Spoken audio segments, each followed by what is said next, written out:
नमस्कार, मैं खुशी और आप देख रहे हैं दिल्ली डेली न्यूज। सबसे तेज, सबसे सर्वाधिक खबरों वाला चैनल जो आपको निष्पक्ष सच्ची खबरें सबसे पहले दिल्ली डेली न्यूज पर मिलती। महिलाओं का आरक्षण नहीं, असली मुद्दा तो परिसीमन है। सोनिया गांधी का केंद्र सरकार पर निशाना।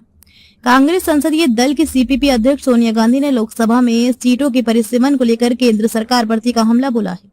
सोनिया गांधी ने सरकार के इस कदम को अलोकतांत्रिक और संविधान के खिलाफ बताया। इसके साथ ही उन्होंने केंद्र सरकार से नारी शक्ति वंदन अधिनियम में संशोधन लाने के समय पर सवाल उठाया। द हिंदू में लिखे एक लेख में सोनिया गांधी ने आरोप लगाया कि प्रधानमंत्री मोदी नारी शक्ति वंदन अधिनियम में संशोधन की आड़ में मनमानी कर रहे हैं और विपक्ष की सर्वदलीय बैठक बुलाने की मांग को लगातार ठुकराया जा रहा है।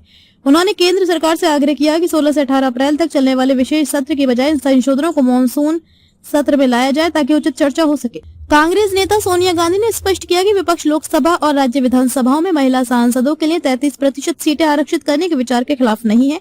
वे 2027 की जनगणना से पहले परिसीमन प्रक्रिया के खिलाफ है। सोनिया गांधी ने इस बात पर जोर दिया कि अनौपचारिक रूप से उपलब्ध जानकारी के आधार पर परिसीमन करना बेहद खतरनाक होगा। उन्होंने केंद्र सरकार से आग्रह किया कि वे नारी शक्ति वंदन अधिनियम में संशोधन करने वाला विधेयक 16 से 18 अप्रैल तक चलने वाले विशेष सत्र की बजाय इन संशोधनों को मानसून सत्र में लाया जाए ताकि उचित चर्चा हो सके। सोनिया गांधी ने लिखा, संसद का मानसून सत्र जुलाई के मध्य में शुरू होगा।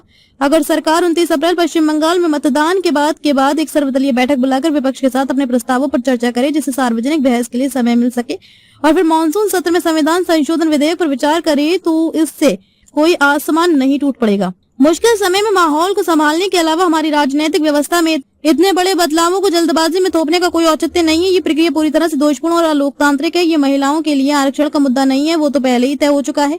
असली मुद्दा परिसीमन है जो अनौपचारिक रूप से उपलब्ध जानकारी के आधार पर बेहद खतरनाक है और खुद संविधान पर एक हमला है। कांग्रेस अध्यक्ष मल्लिकार्जुन खड़गे ने एक्स पर लिखा, कांग्रेस संसदीय दल सीपीपी के अध्यक्ष सोनिया गांधी का कहना है कि मोदी सरकार द्वारा संसद का विशेष सत्र बुलाने का असली कारण महिलाओं का आरक्षण नहीं बल्कि परिसीमन और जाति जनगणना में देरी व उसे पटरी से उतारना है।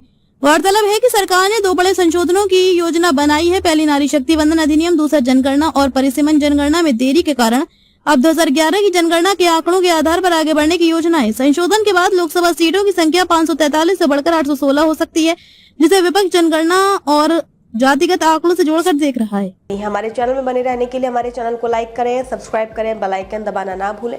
अगर आप हमें फेसबुक, ट्विटर, इंस्टा के माध्यम से देख रहे हैं तो हमारे चैनल को कमेंट, फॉलो करना ना भूलें। धन्यवाद।